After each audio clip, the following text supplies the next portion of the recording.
የብሔራዊ መረጃና ደህንነት አገልግሎት ጠንካራና የተረጋጋ ሀገረ መንግስት ለመፍጠር በሚያግዝ መልኩ የተሳካ ስምሪት ተደርጓል አለ አገልግሎቱ መስሪያ ቤቱ ለፋና ሚዲያ ኮርፖሬሽን በላከው መረጃ። በ2018 በጀት ዓመት መጀመሪያ ዓለም አቀፍ ቀጠናዊና ሀገራዊ ነባራዊ ሁኔታዎችን በጥልቀት በመገንዘብና ስጋቶችን አስቀድሞ በመተንተን ወደ ተግባር መገባቱን ጠቁሟል።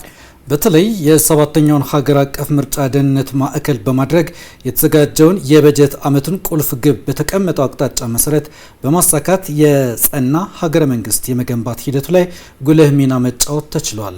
ለሀገራችን ብሔራዊ ጥቅሞች መከበርና ማደግ እንዲሁም ለዜጎች ደህንነት ስጋት በሆኑ እንቅስቃሴዎች ዙሪያ ወቅታዊ መረጃዎችን በተለያዩ መንገዶች በመሰብሰብ በማደራጀትና በመተንተን ለውሳኔ ሰጪ አካላት ለኦፕሬሽናል ግዳጆች ማዋል መቻሉን በመግለጫው ተመላክቷል። በዚህም የሽብርና ታጣቂ ቡድኖችን የመረጃ የሎጂስቲክስና የሽብር መረብ በመበጣጠስና ምርጫውን በሰላማዊ መንገድ በማካሄድ እንደ ሀገር ተደቅነው የነበሩ በርካታ ስጋቶችን ማክሸፍ መቻሉን አስታውቋል።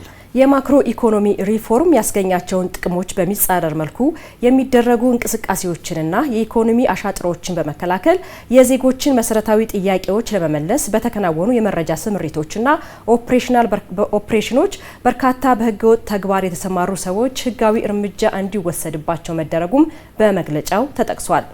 ከውጭ አቻ ተቋማት ጋር መርህን በጠበቀ መልኩ የተከናወኑ የአጋርነትና ትብብር ስራዎችም ሽብርተኝነትን፣ ድንበር ተሻጋሪ ወንጀሎችና ህገወጥ የገንዘብ የጦር መሳሪያም ዝውውሮችን በመከላከል ከፍተኛ ሚና እንዳበረከቱ አመልክቷል።